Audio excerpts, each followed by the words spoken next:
everyone, welcome back to my channel Divya's Academy. So now we are going to continue with the first chapter, and this is the part 2 of the chapter. So now without wasting any further time, let's continue with the chapter. हमने अभी तक पढ़ा है the story of Kanta कि उसे बहुत बुरा feel होता है जब वो अपनी बेटी को लेके जाती है हॉस्पिटल में। ये थी कांता की स्टोरी कि उसके स्टोरी में हमें बताया गया कि वो एक किसी के घर में काम करती थी। वो एक दिन वोट करने गई। जब वो वोट करने गई, जितने भी डिफरेंट टाइप्स ऑफ लोग जहाँ यहाँ पे हमें देख सकते हैं, consultant, media person, unemployed, house wife, artisan, सब एक लाइन में खड़े हैं। हम किसी को भी डिस्क्रिमिनेट नहीं कर रहे हैं कि चलो ये इंडस्ट्रियलिस्ट है जो सबसे आगे आगे खड़ा रहेगा, जो हाउस वाइफ है वो सबसे पीछे खड़े रहेंगे। तो ऐसी कोई बात नहीं। उसे बहुत अच्छा लगता है कि इसे डिस्क्रिमिनेशन नहीं हो रहा है। पर जब वो अपनी बेटी को लेके हॉस्पिटल में जाती है तो उसे बहुत बुरा फील होता है, क्योंकि उसे ऐसा लगता है कि वो गरीब है, इसीलिए उसका अच्छे से ट्रीटमेंट नहीं हो रहा है। बाकी अगर वो अमीर रहती तो उसके साथ ऐसा नहीं होता। हमने ये भी देखा था कि अदर काइंड्स ऑफ इक्वालिटी कैसी होती हैं। ये पेपर के कटआउट्स हमने पढ़े थे प्रीवियस वीडियो में। उसके बाद हम अब यहाँ से कंटिन्यू करेंगे। This is a book Joothan which is written by Om Prakash Valmiki. मतलब ये एक बुक है जूठन, ओम प्रकाश वाल्मीकि ने लिखी है। पहले हमें जानना होगा कि ओम प्रकाश वाल्मीकि हैं कौन। ओम प्रकाश वाल्मीकि वो एक दलित थे मतलब। और वो जब अपने स्कूल में जाते थे तो उन्हें अपने सारे, जैसे कि जितने भी और बच्चे थे, उन्हें अब ब्रेंचेस पे बैठाया जाता था, और जो वो थे उन्हें ज़मीन पे बैठाया जाता था क्योंकि वो दलित थे। उनसे पूरा प्लेग्राउंड साफ़ करवाया जाता था, पूरा स्कूल साफ़ करवाया जाता था, बाथरूम साफ़ करवाया जाता था, just because he was a Dalit. क्योंकि हमारी सोसाइटी में दलित को बहुत ही लोअर कास्ट माना गया है और हम उन्हें अच्छे से ट्रीट नहीं करते हैं, क्योंकि हम मानते हैं कि वो अनटचेबल है। और हमने क्लास 6 में ही पढ़ा था कि दलित मीन्स ब्रोकन।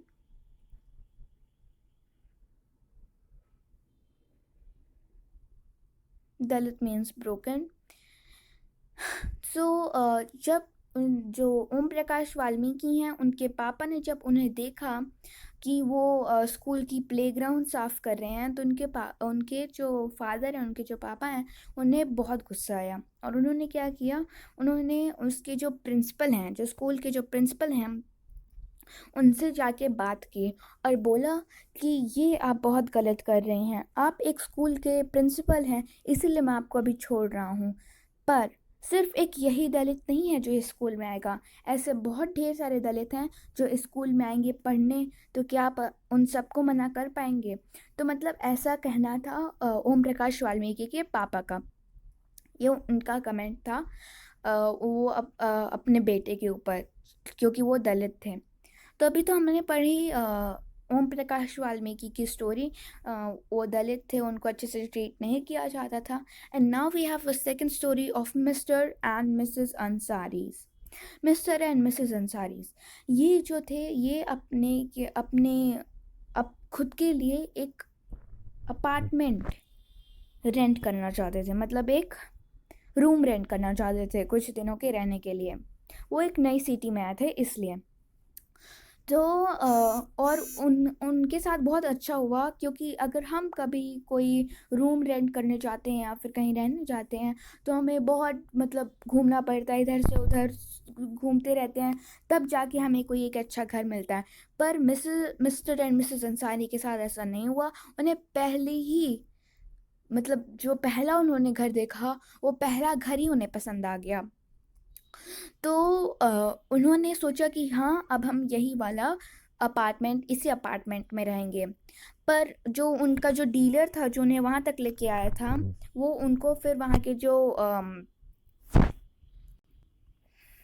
उस अपार्टमेंट की मालकिन थी, उनसे मिलवाया। और जब उनसे बात की तो उन्होंने मना कर दिया। क्यों? क्योंकि ये अंसारी मीन्स मुस्लिम, और जितने भी वहाँ पे लोग थे वहाँ पे सब हिंदू थे या फिर सिख थे या फिर क्रिश्चियन थे, पर ये मुस्लिम थे इसीलिए इनको वहाँ पे नहीं रखा गया। फिर वो उन्हें बहुत बुरा लगा और फिर वो वहाँ से चले गए। फिर 2-3 जगह और वो गए, उन्हें नहीं रखा गया just because they were Muslims. और उन्हें ऐसा कहा जाता था कि आप बहुत अजीब चीज़ खाते हैं, जैसे बकरीद के दिन बकरी को काट के खाते हैं वो लोग, तो उनको बहुत अच्छा नहीं लगता था, और इसलिए उन्होंने किसी ने भी उनको अपना अपार्टमेंट रेंट करने को नहीं दिया। फिर 1 महीना हो गया, 1 month was passed and then they got an apartment। मतलब 1 महीने तक वो इधर से उधर घूमते रहे। इधर से उधर घूमने के बाद एक घर मिला जहाँ पे उन्हें रहने को दिया गया। और जब उन्हें क्वार्टर मतलब रेंट करने के लिए कोई घर मिल नहीं रहा था, तो उनके जो डीलर थे उन्होंने बोला कि आप अपना सरनेम चेंज कर लीजिए, कुमार। मतलब उनका सरनेम था अंसारी, तो उसने बोला मिस्टर एंड मिसेस कुमार। पर उन्हें ये अच्छा नहीं लगा मिस्टर और मिसेस अंसारीज़ को कि वो अपना सरनेम चेंज कर लें just because they were Muslims. तो उन्हें अच्छा नहीं लगा और उन्होंने कोशिश की और तब जाके उन्हें एक हाउस मिला। तो हम देख सकते हैं कि इसमें कैसे एक डिस्क्रिमिनेशन किया गया है उनके सरनेम के ऊपर कि वो मुस्लिम हैं और इसीलिए उनको क्वार्टर्स नहीं दिया गया। और अगर वो हिंदू बन जाते या फिर सिख बन जाते हैं या फिर क्रिश्चियन बन जाते हैं तो उन्हें होम मिल सकता है, पर ये गलत बात है।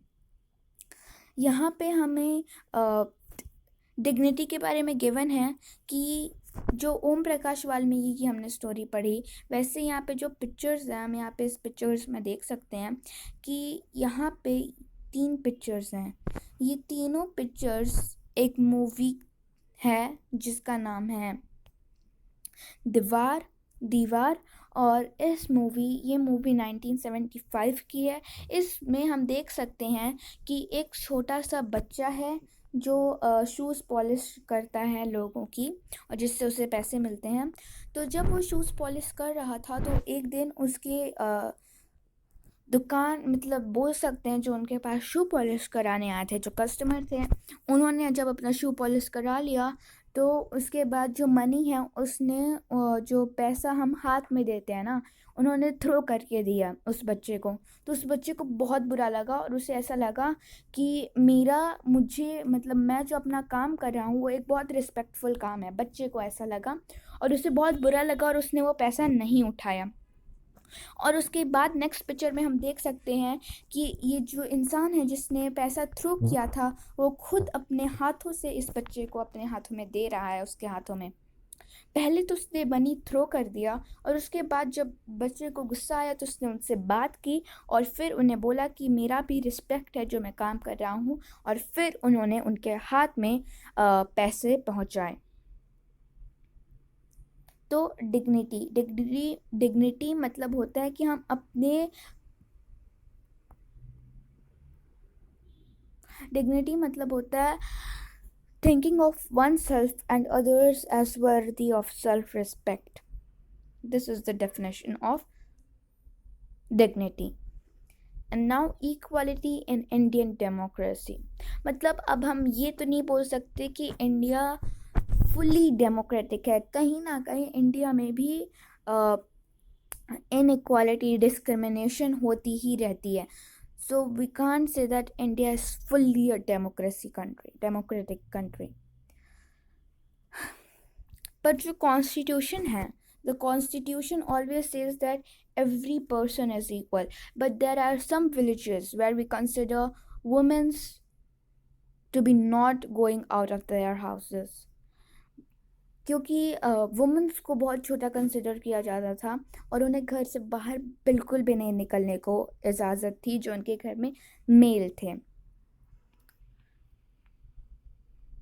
जैसे कि हमने अनटचेबिलिटी के बारे में पढ़ा था कि अनटचेबिलिटी जैसे दलित को हम बोलते थे कि दलित को कंसिडर किया जाता था बहुत poor, broken, Dalit means broken, तो उन्हें भी अच्छा नहीं लगता था। और जबकि doctor Bhimrao Ambedkar was even a दलित।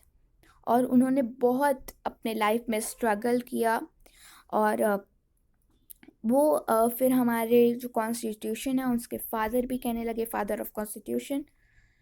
तो ये है बी आर अम्बेडकर, इनका फ़ोटो यहाँ पे गिवन है।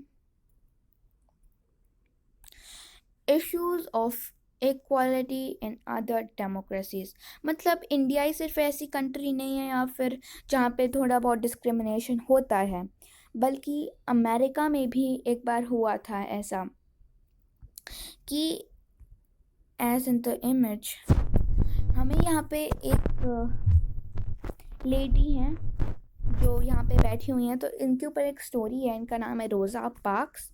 रोज़ा पार्क्स। तो एक दिन क्या हुआ कि अमेरिका में अफ्रीकन अमेरिकन जो लोग थे, अफ्रीकन अमेरिकन, उन्हें अच्छा नहीं माना जाता था। मतलब उन्हें बहुत कंसिडर करते, जैसे हम दलित मानते हैं अनटचेबल, तो वैसे इन्हें भी माना जाता था बहुत पुअर, अफ्रीकन अमेरिकन लोगों को जो अमेरिका में रहते थे, यूएसए।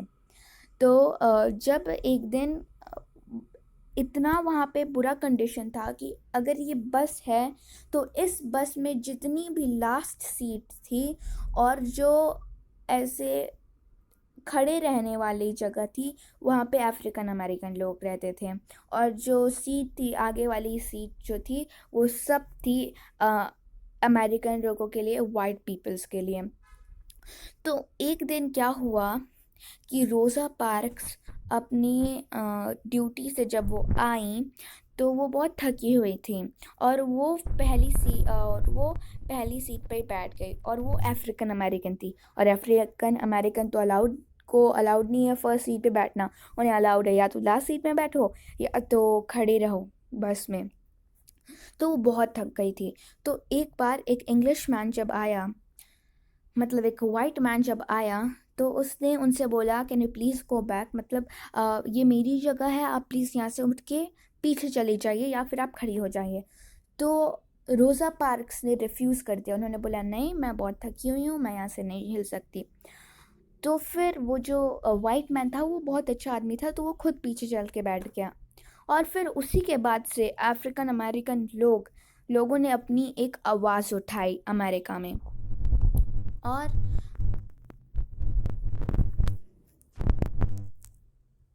ये एक्ट हुआ था 1964 में, and this act was came to be known as civil rights movement. मतलब जब अफ्रीकन अमेरिकन्स को ट्रीट नहीं किया जाता था अच्छे से, और जो वो मूवमेंट चला रहे थे, उस मूवमेंट का नाम था सिविल राइट्स मूवमेंट, CRM। और ये एक्ट पास किया था 1964 में। और उसके बाद जो गवर्नमेंट आए, उन्होंने ये केस को मान लिया। उन्होंने मान लिया कि हाँ, उन्हें बहुत अच्छे से ट्रीट करना चाहिए जितने भी अफ्रीकन अमेरिकन हैं। बट ऐसा कुछ नहीं है कि जब ये एक्ट पास हो गया तो उसके बाद सब अच्छे से रहने लगे अफ्रीकन अमेरिकन्स। नहीं, बहुत ढेर सारे ऐसे अफ्रीकन अमेरिकन्स अभी भी हैं अमेरिका में जो वहाँ पे अभी भी पुअर हैं। अभी तक उनको इंसाफ नहीं मिला है। कुछ कुछ जगह हैं, जैसे इंडिया में कहीं कहीं पे वुमेन्स को अलाउ नहीं किया जाता है घर से बाहर जाने के लिए। बहुत ढेर सारे दलित हैं जिनको अनटचेबल माना जाता है अभी भी, किसी किसी गाँव में, छोटे छोटे गाँव में। वैसे उस टाइम भी जब ये पास हो गया एक्ट, तो उसके बाद भी अफ्रीकन अमेरिकन्स थे जिनको जिनको अभी भी पुअर माना जाता था। उनसे बात नहीं करना कोई चाहता था, उन्हें बस में पीछे बैठाया जाता था। तो ऐसे थे। पर जब अफ्रीकन अमेरिकन्स का जब ये जो एक्ट पास हो गया, तो उसके बाद जितने भी स्कूल्स थे, स्पेशली द स्कूल्स जो अफ्रीकन अमेरिकन्स के लिए स्कूल्स अलग अलग थे। मतलब जो अमेरिकन्स थे उनके लिए बहुत अच्छी क्वालिटी के स्कूल्स थे, और जबकि जो अफ्रीकन्स थे उनके लिए मतलब बहुत ही लो क्वालिटी के स्कूल्स थे, जिसमें अनक्वालिफाइड टीचर्स भी थे। पर जैसे ही एक्ट पास हो गया, अफ्रीकन अमेरिकन्स के लिए बहुत अच्छे जो उनके चिल्ड्रन थे, अफ्रीकन अमेरिकन चिल्ड्रन जो थे, उनको भी बहुत अच्छी अच्छी क्वालिटी के स्कूल मिलने लगे। पर जैसा कि मैंने आपको कहा कि a majority of African Americans continue to be among the poorest in the country. मतलब उसके बाद भी अफ्रीकन अमेरिकन्स पुअर थे, ऐसी कोई बात नहीं है कि ये एक्ट पास होने के बाद सभी लोग अमीर हो गए, उन्हें बुरा माना ही जाता था, ऐसी कोई बात नहीं है। कहीं कहीं पे ऐसा होता था कि उन्हें बहुत पुअर माना जाता था, वरना फिर बहुत कम दिखने को मिलता था ऐसा कुछ कि डिस्क्रिमिनेट किया जा रहा है। अब हम देखते हैं कि इंडिया का जो कॉन्स्टिट्यूशन में, इंडियन कॉन्स्टिट्यूशन में आर्टिकल 15 आखिर रह गया। Article 15 is based on can't discriminate people, access to shops, public restaurants, hotels and places of public entertainment. हम पीपल मतलब जितने भी लोग थे, हम उन्हें डिस्क्रिमिनेट नहीं कर सकते हैं। क्यों? एक्सेस टू शॉप, मतलब अगर कोई शॉप खोल रहा है और अगर वो मतलब काला है थोड़ा या फिर वो दलित है, तो हम उसे डिस्क्रिमिनेट नहीं कर सकते कि नहीं तुम यहाँ पे दुकान नहीं खोल सकते, या फिर कोई public restaurants, hotels and places of public entertainment. मतलब कि अगर हम कहीं जा रहे हैं और हमें मना कर दिया जाए कि नहीं तुम दलित हो, तुम यहाँ पे बैठ के मूवी नहीं देख सकते, हम उन्हें डिस्क्रिमिनेट नहीं कर सकते, वरना फिर आर्टिकल 15 के तहत हमें जेल भी हो सकती है या फिर हमें फाइन देना पड़ सकता है। The use of wells, tanks, bathing ghats, roads, and places of public resort maintained wholly or partially of state funds or dedicated to the use of to the general public। मतलब जो Wales हैं, मतलब जो कुएं हैं, tank हैं, bathing Ghats हैं जहाँ पे लोग जाके नहाते हैं, बेदिंग घाट्स, रोड्स हैं, सड़कें हैं, places of public resort maintained, मतलब जितने भी ऐसे पब्लिक प्लेसेस हैं वो या तो स्टेट फंड से चलते हैं या फिर कभी कभी उन्हें जनरल पब्लिक के यूज़ के लिए दे दिया जाता है। जैसा कि मैंने आपको बोला था कि कोई भी एक कंट्री को हम नहीं बोल सकते हैं कि वो फुल्ली डेमोक्रेटिक है। No country can be described as being completely democratic. There are always communities and individuals trying to expand the idea of democracy and push for a greater recognition of equality on existing as well as a new issue। मतलब अभी भी कुछ ऐसे देश में लोग हैं जो चाहते हैं कि भले वो इंडिया के हों या फिर किसी और कंट्रीज़ के हों, जो इंडिया में रहने आए हों, वो ऐसा दिखाते हैं कि देखो यहाँ पे इंडिया में फुली डेमोक्रेसी नहीं है। हम किसी भी कंट्री को नहीं बोल सकते या this country is fully democratic. No, even India is not fully democratic as I said to you before. तो this was our first chapter based on equality. I hope you all have understand it better. So अगर आपको ये video अच्छा लगा हो then please subscribe my channel and even hit the bell icon next to the subscribe button. Thank you and bye bye.